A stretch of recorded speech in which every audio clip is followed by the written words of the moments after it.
Hey guys, welcome back to the channel. Today is the 12th of July 2021 and this is the Flight Sim News. So some of the updates that Eagle Dynamics brought us as of the weekend update, I believe on Friday, goes to show a bunch of new images of the Mosquito. They go on to say we've improved gauge visibility by refining the center and side panel color gamma values. The same pre-calculated ray tracing technology used in the DCS Mi-24P Hind has also been added.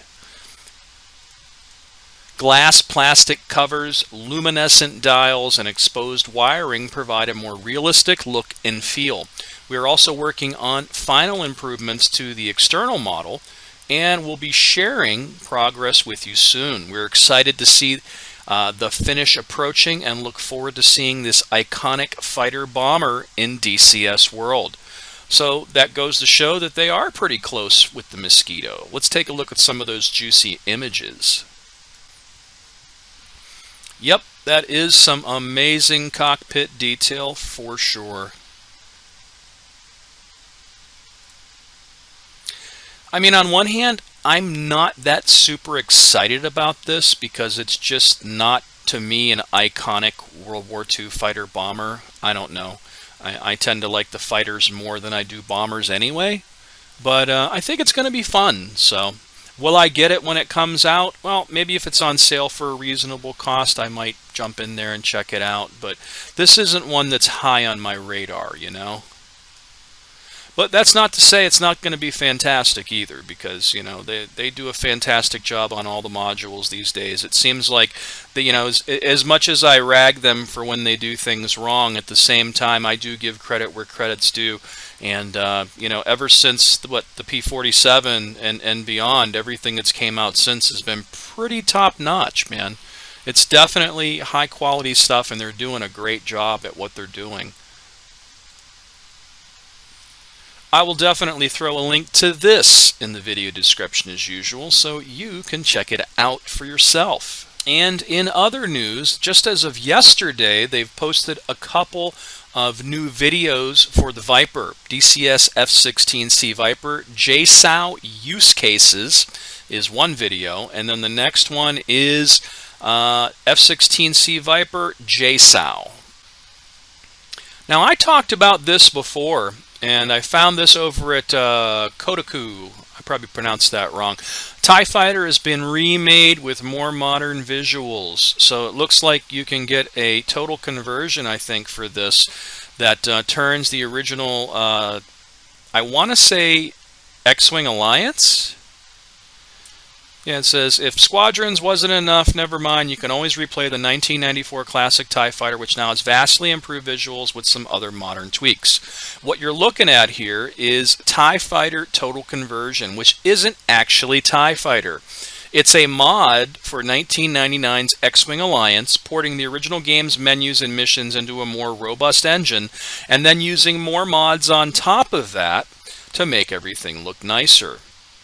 So, looks pretty kick-ass, and I'm a fan of the old X-Wing and TIE Fighter, as you guys know, and who isn't? Anybody that's played flight sims and space sims and stuff like that in the 90s, you know, who doesn't love X-Wing and TIE Fighter and have a special place in their heart for that kind of stuff? So I will throw a link to this in the video description as usual, so you can download it and check it out for yourself. Next up, 1C Game Studios. Developer Diary 286. Looks like a short and sweet one this week, guys. Dear friends, today we have a very straightforward dev diary for you. We'd like to show you 4 aircraft that we have under development. 2 from the Great War and 2 from World War II. First, we have the SPAD VII C1, which is under development by our partners at Ugra Media for Flying Circus Volume 2. She's coming along nicely. Second, we have the powerful Airco DH4 that gives Flying Circus some more 2-seat bomber options. Such a great looking airplane. Next, we have the B-26 Marauder that will be flown by the AI in the Battle of Normandy. This is one of Jason's favorite aircraft because his grandfather served in the B-26 unit in England and France during the war. Finally, we have some pics of the AR-234. Looks amazing. We continue to build other planes, including the Mosquito, the ME-410, P-51B/C, and we continue to test Air Marshal. Also, our new, more complex fuel system modeling is finally entering the beta stage. It will first be installed and tested on our BF-109s. So work continues on all fronts as team members take hard-earned summer vacations. Enjoy. And then there's a variety of images here, which we'll take a look at. Looks like the Airco DH4. That's a pretty cool looking plane. Those two-seaters are kind of neat, man, in Flying Circus, so Volume 2 is going to be really fun. There's more shots of it there. More shots. I love the gunner. The AI gunner in the back seat is pretty cool. It freaked me out in VR the first time I saw it. I was flying along, and I happened to see the shadow on my cockpit in front of me of the guy behind me standing up, and it kind of like shook me a little bit. I'm like, what the hell's this? You know, oh, it's the AI guy behind me. Kind of cool stuff, man. There's the SPAD. Man, these guys do fantastic planes. More SPAD. More SPAD. Ooh, the Marauder. I want to say it was a B-25 Mitchell that I had taken a flight on many, many moons ago, and it was super fun. Landed in the nose of it where the nose gunner was, and we weren't supposed to be in there, and it was really cool. It was like being the hood ornament camera in NASCAR when this thing landed, and we weren't supposed to be up there, but we took our headphones off and we couldn't hear the pilot telling us, hey, get your asses back to your seats, we're going to land, because you don't want to be in that when they land in case something goes wrong. But me and the other guy were just in awe, just watching everything from that nose gunner position. Pretty fantastic stuff, man. Very, very cool. A little more of the Marauder. The engine. More Marauder. The Arado AR-234. Don't know a lot about this plane, to be honest. It looks pretty cool, though.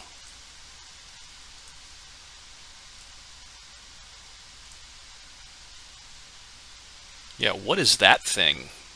I want to say that's like a fuel tank, or maybe it's a bomb. I don't know. I've never seen that before.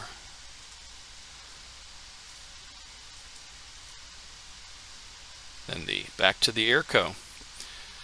Pretty cool images. I will definitely throw a link to this in the video description as usual, so you can check it out for yourself. Now, here was a video I happened upon I thought might be interesting to some of you guys. It's from a YouTuber named Luck. Doesn't look like it's got a lot of views, but I think it's very useful. It says how to install the Mariana Islands map to your dedicated DCS server. Fox 3 Managed Solutions, whatever that is. The video is only about 2 minutes long. It'll walk you through what you got to do that. So if you do run DCS server, it's just a nice little quick tutorial of how to do it, because my understanding was it's not that easy to just install it.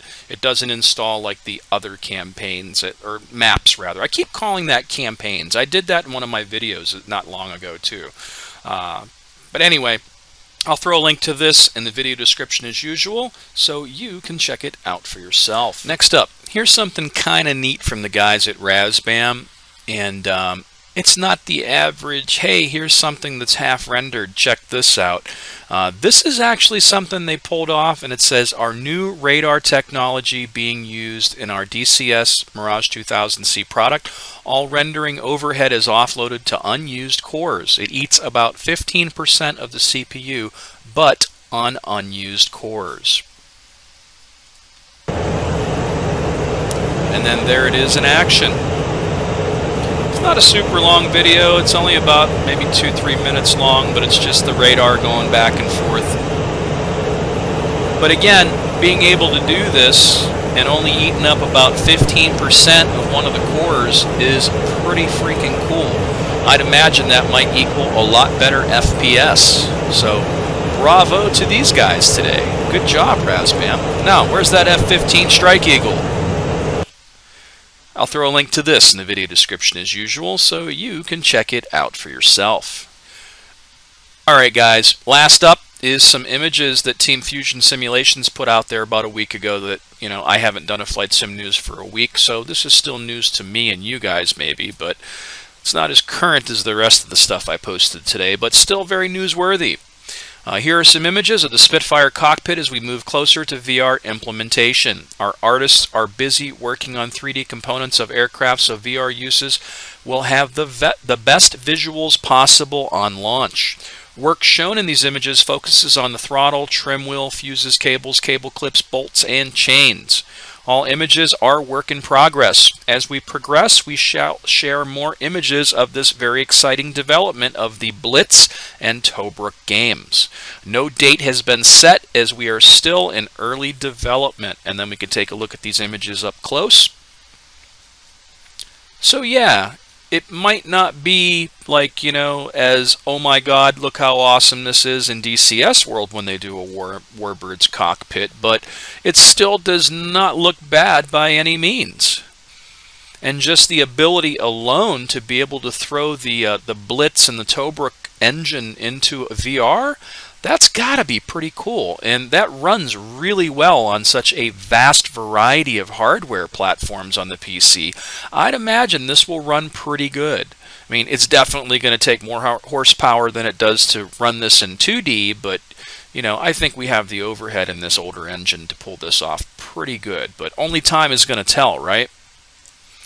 Here's another image here of their 3D cockpit implementation.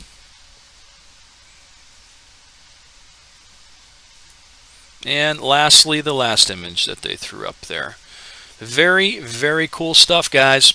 It's definitely a good time to be into sims. So that's it for the Flight Sim News. As always, thanks so much for watching.